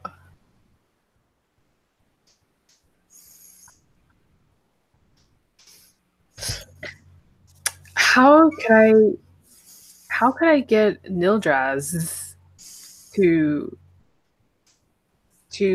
stop corrupting that tree? I'll post both of my questions so you can answer them whatever you want. And my other question is, what could I learn from them? So I'm going to say that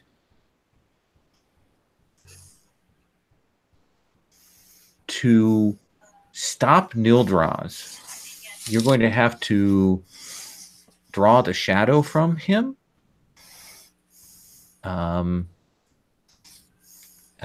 Which you can see in that much like that shoulder sting that Fox has, you can see that he has a stinger in him, like a big bee stinger, amongst the armor plates there. And what could you learn from him?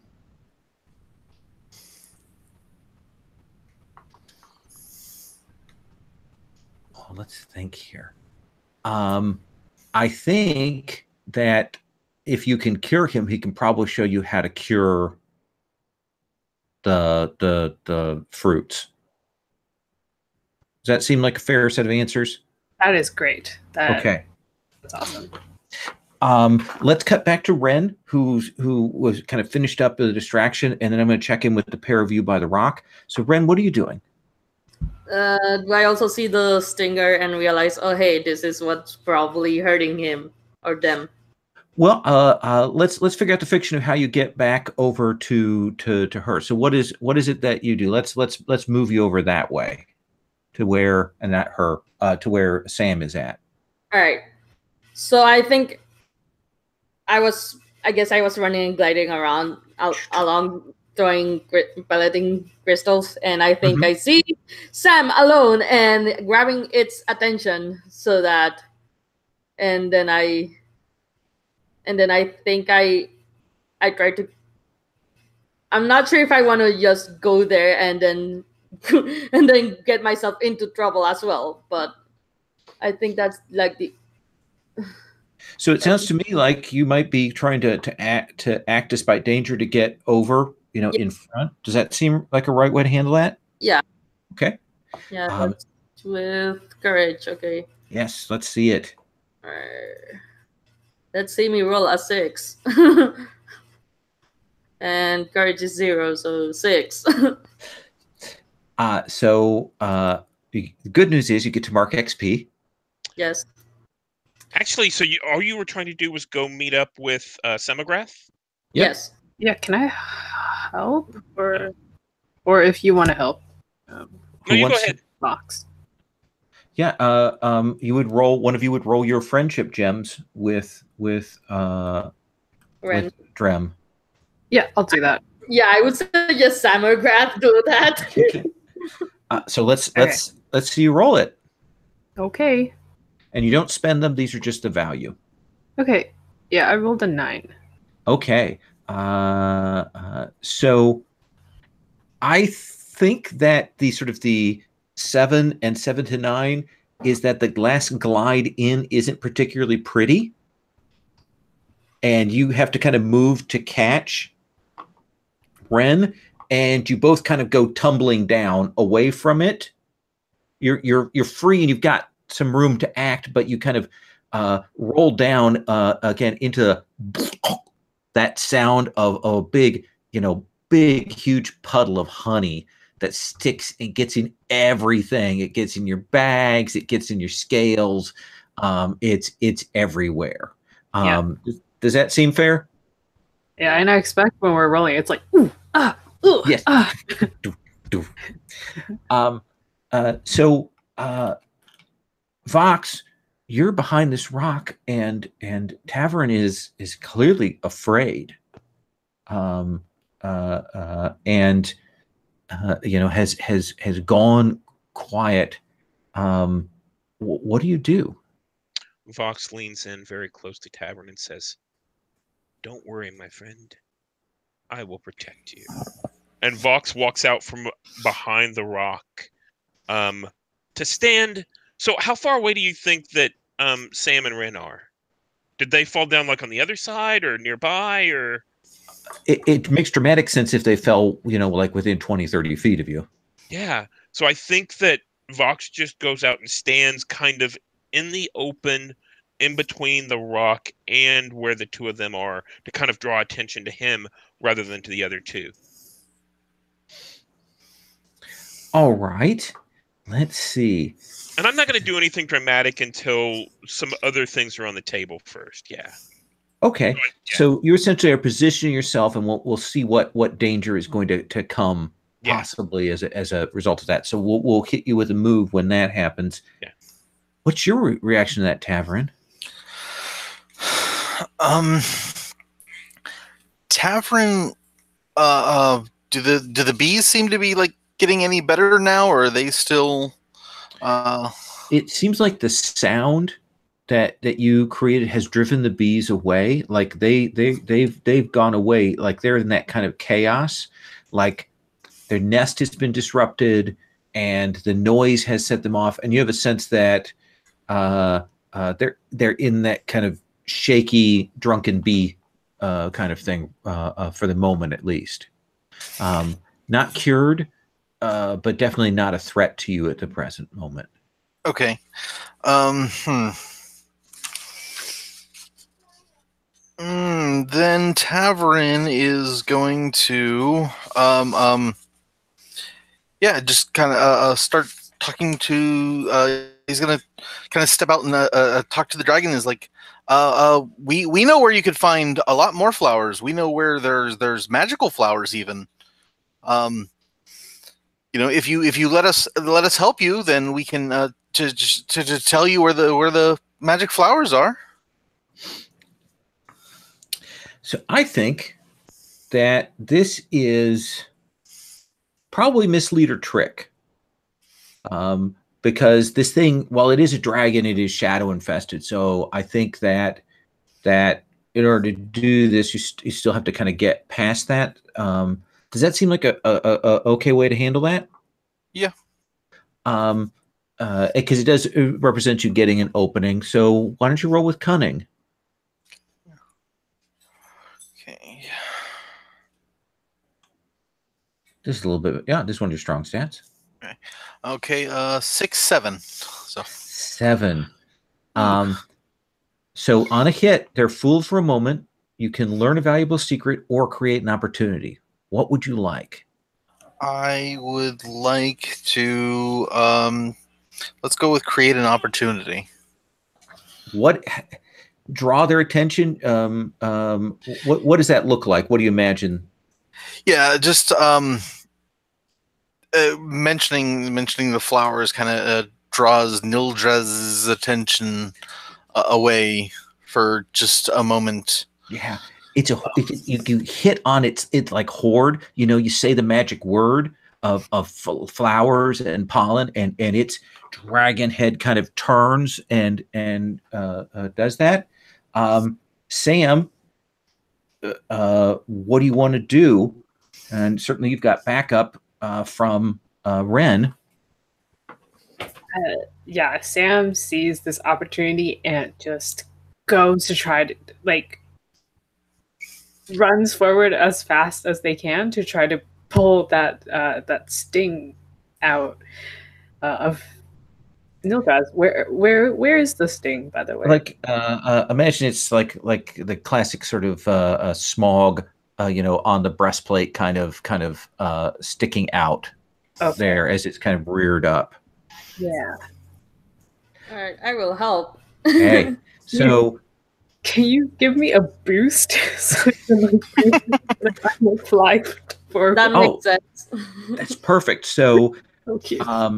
let's have you act despite danger and have you help. And narratively, Vox at that point has been waiting for this and tells Thistle, "Now, Thistle!" And Thistle will squirt out like an ink cloud around the bee dragon's face, so maybe it won't see them as well. Perfect. I'll reduce the possible harm move. What is acting? Oh, let's see. It is courage for act despite danger. Okay. Oh, All right. nice.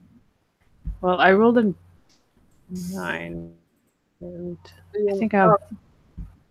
I think Okay, I have one on a. I rolled an 11, so well, you get +2 because you have +1 courage, so Yeah. it doesn't matter. So That's great. I mean, what is it? So Ren, how is it that you boost Sam up to do this? I pick her up by the feet and then just. Okay. This must be something that we've done before, so that's why it goes so well. I just fling you, and then you. You guys are all small in a world of big things, so I imagine you've had to practice throwing each other to get up to high spaces. Yes. And Sam, as you fly up, what does that look like? Do I have wings? I think I have. Yeah. Oh, I don't actually. Okay. You can glide though. All drakes can glide. Okay. I fly up and I'm like shooting forward, and it's like I think Nildras is like turning its head around slowly because it hears us shouting and making noise, and I'm just like, ooh, and then like pull it off. And that shunk, and there'll be that moment where you're hanging there, and then you drop. Yeah. And Nildras has still got his its attention, even with the squid ink sort of is still facing towards you. Tavern, it takes that step like it might move forward and come crashing down, but then it'll kind of fall back, and you will see those scales kind of start to shed off like leaves off a tree. The black and the yellow will kind of like a cloud shift off from it. And it will be there, that kind of fades out, and you realize that the drake there, the dragon that there is like semi-translucent, and it says,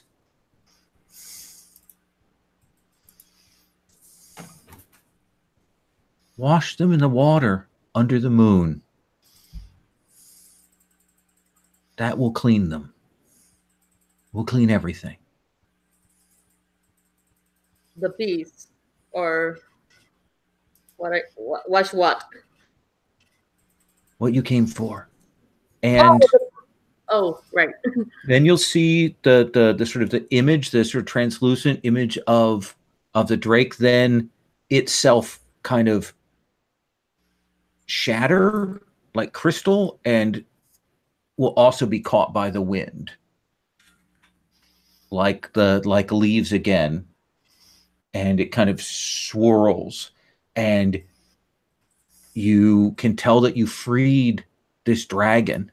It had died by being taken by the shadow, but you freed it so it could move on, and you see it carried, and you probably see that swirl of crystal go up into the clouds there. I thought ancients couldn't talk. Oh, it's not ancient. It's not that ancient. Okay. No. No, that would have been something that would be huge. But yeah, no, that's a good point.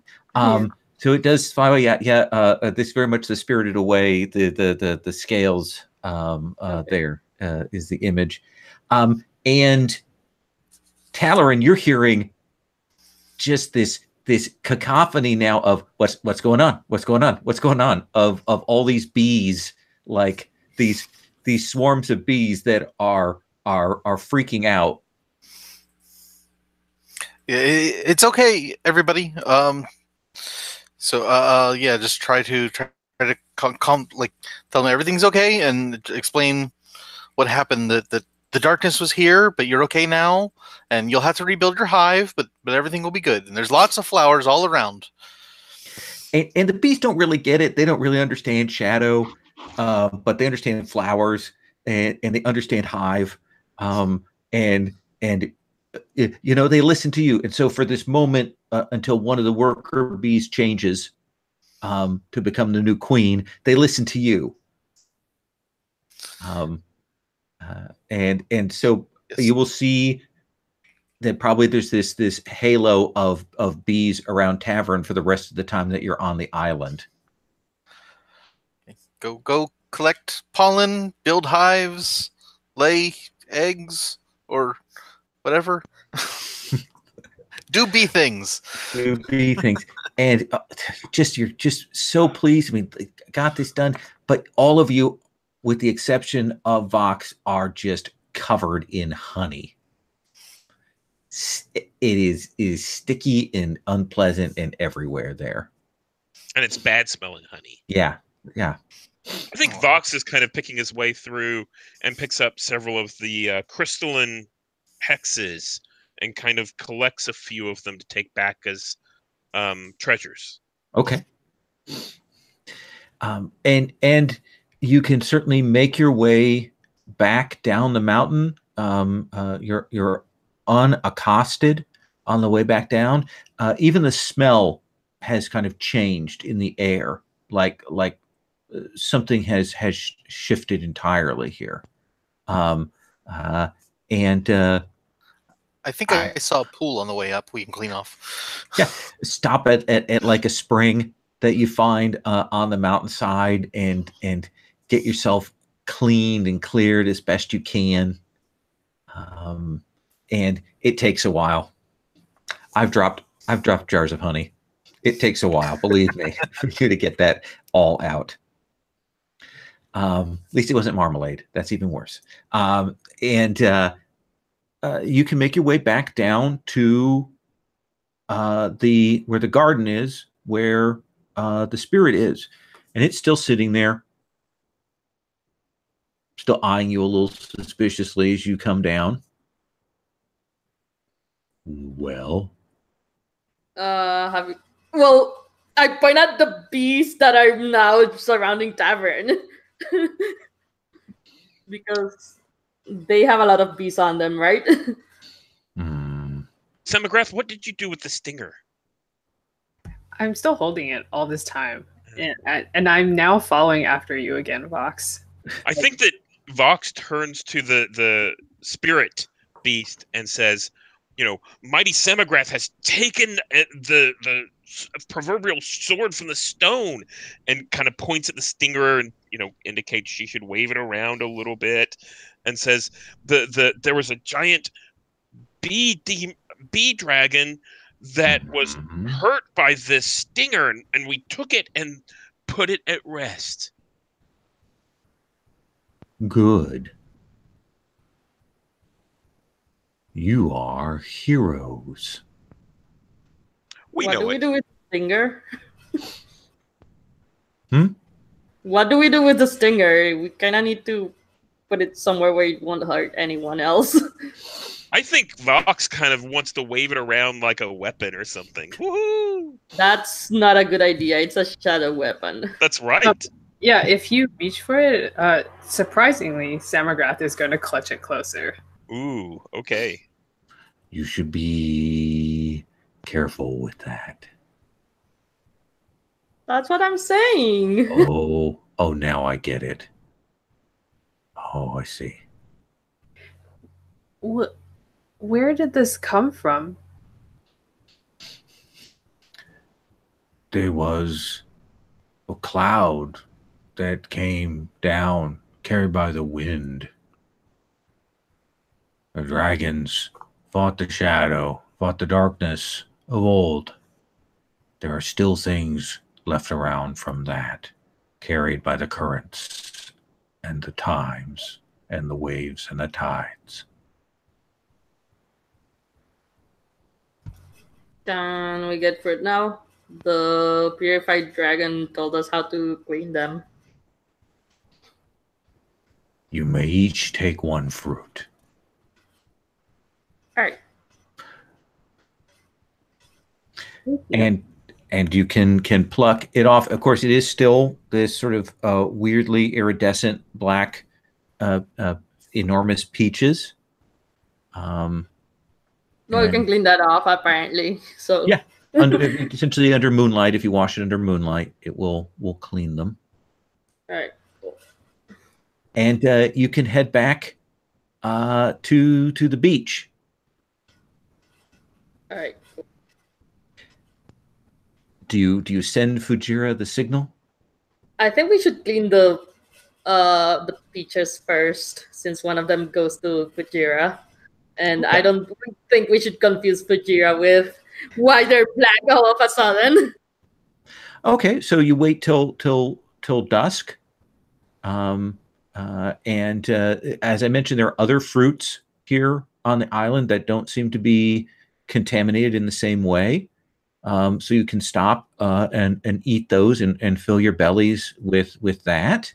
Persimmons, delicious persimmons, and you will clean them. And essentially, as soon the water seems to be the agent, but it's almost like the moonlight itself washes that blackness off from these fruits. So whenever that happens, Fox gets really excited, and he tells all the others, let's form like a bucket brigade. And they go back to the tree, and they start washing off the fruits that are still on the tree and the flowers that are all purple and black to try and, fix some of the tree as well. Wait, that's very nice. Is the spirit gonna let us do that? If you tell him that's what you're doing, he'll okay. go, I'm going to watch you. Okay. And then he will watch you intently, like obnoxiously intently, like he's right behind you, when you turn around, and then nodding and then moving over to another person to carefully observe, like doesn't want you to get away with something. Like a school teacher at recess. Exactly. Yeah. And then you have 4 beautifully clean, and these things then are kind of a silvery pink color to them. They're beautiful they sparkle in the light, and the spirit will thank you grudgingly. Thank you. You can come back next year. Okay. Thank you. Thank you. Can I come back and help, tend to the island? It's very peaceful here. It seems like you're king, queen of the bees, so sure.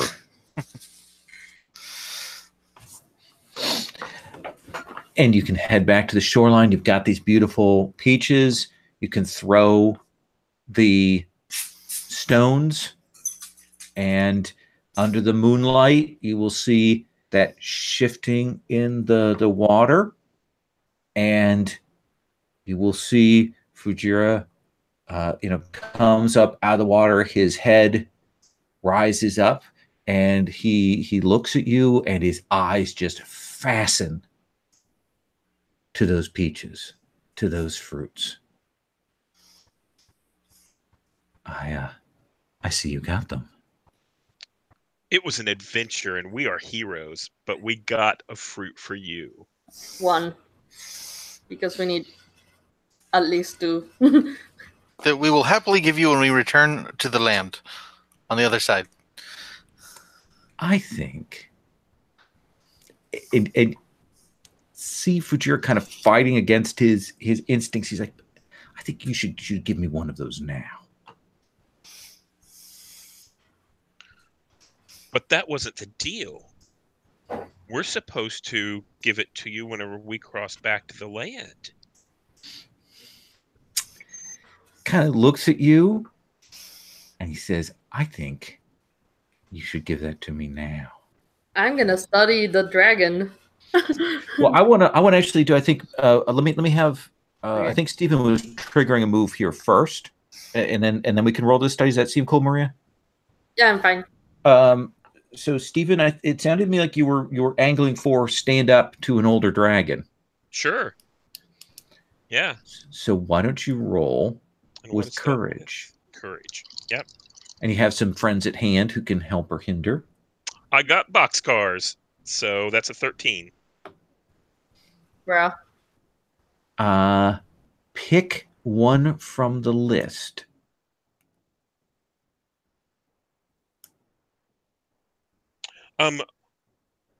I think I impress them, and they offer me a favor or accommodation. So Vox is standing there tiny compared to Fujira and kind of puffs up and says, but that's not the deal. And he stops and he stares at you and he goes, oh, you are Rothscar through and through, aren't you? Of course. And you know that we honor our deals and expect our deals to be honored. Let me tell you, little one. I know you believe that now, but that is not always the case. But I will show you that I can honor this deal. And I will take you back across, and I will take you to the cave, and I will feed you, and I will take only one of those fruits from you. Fujira, who hurt you? And now, do you want to still study him, Maria? Yeah, Okay. because okay, fine. Yes, I want to study. Reroll the dice. That is a 12. Okay. You get 2 hold. What would you like to do there on the studying of the dragon? Study.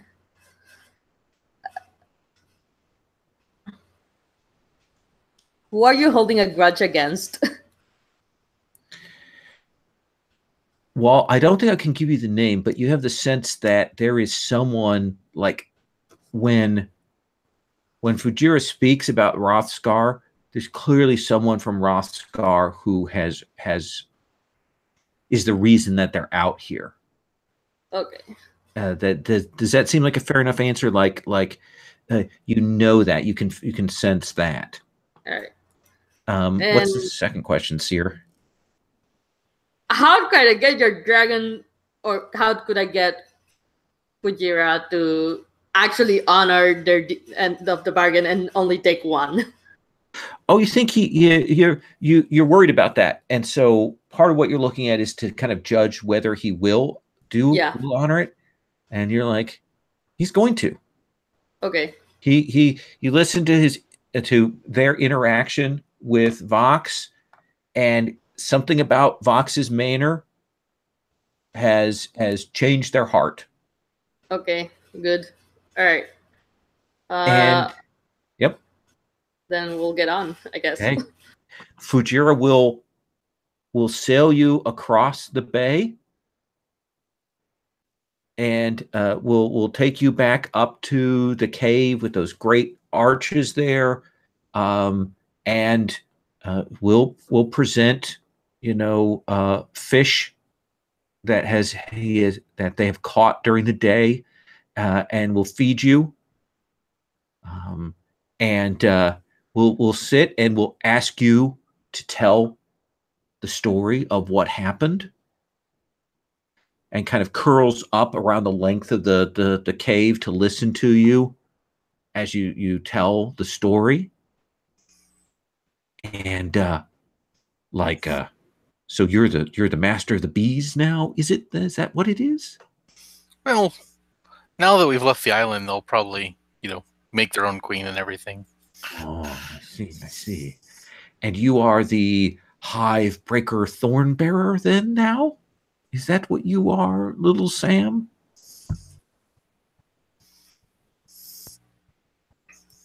All right. Sam wants to go forward. All this time, Sam is like hovering, and Sam wants to go forward and touch Fajira's snout, I guess, Okay. because Fajira's scale is very shiny. And you do. And when you reach out, there is that moment where Fujira, like, clearly hasn't come into contact with another dragon. They've held themselves kind of away from you, except for you bearing on the back the whole time. And that's a very intimate thing to do that. And does draw back, but then they'll put their head down a little. You feel very nice. You feel it's very cool. As in cool to the touch. You should go to sleep. Can I sleep next to you? I will keep all of you safe. Yes. And you will sleep with full bellies and with the knowledge that you're heroes. And when you wake up in the morning, Fujira is not there. But they have scratched out a little note. And they say, "Thank you. Please come to visit me again." And he has not taken his fruit. You know, the sense that he wants you to take it away, that he is resisting the urge to simply forget.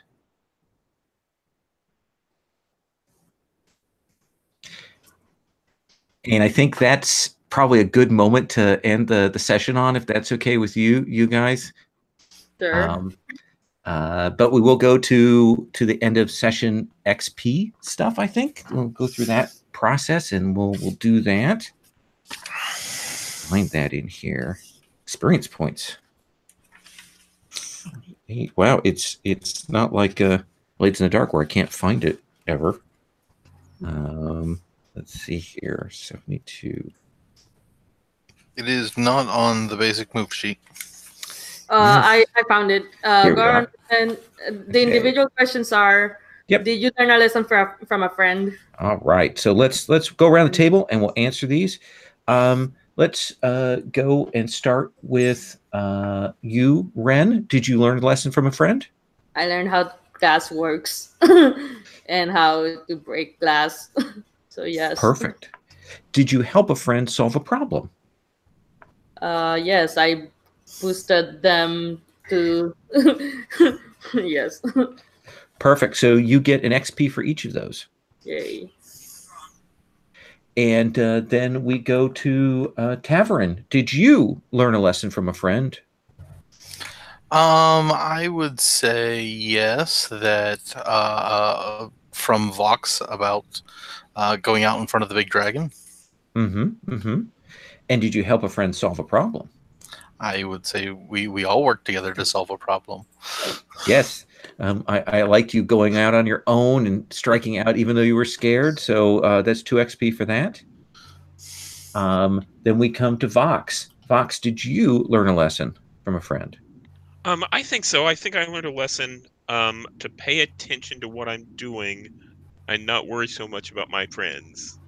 Yeah. That sounds right. Did you help a friend solve a problem? I think so. Yeah. Okay, that's perfect.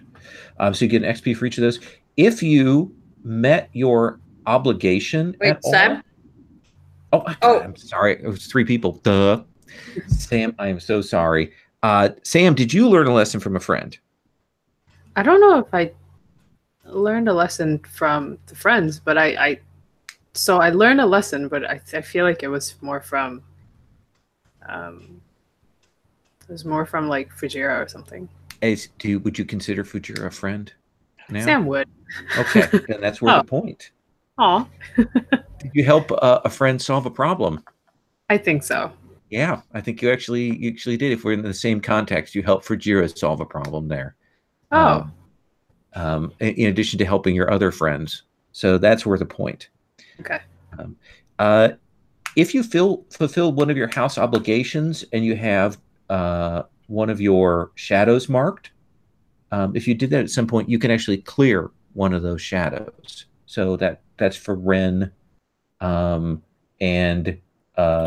for Vox. And for that to happen, I had to have marked that shadow while fighting the darkness, which did not happen. So did not happen. So it still stays. As a clutch, we're going to answer these two questions. Did your clutch hold back or expel the darkness? yes. Yes. Did your clutch move a dragon older than yourself to action? Yes. We got Fujira to stop being addicted to fruit. 2 more XP for everyone. Oh, hey, I level up again. Yay. Nice job. Now to figure out what I want. I really like that end bit there, and I appreciate you guys being willing to kind of interact with the setting there. That was super fun for me. We've got one more session, and we'll take up next time, and we'll decide what you want to explore. If you want to explore the city relations of the land, or if you want to do something else, if you want to follow up on some of the things from here, or go to the party, we'll put all those things onto the table. Does that sound cool with everybody? I'm digging it. We'll check in and see about additional moves and things next time, and we'll be all set. I'm going to stop the broadcast.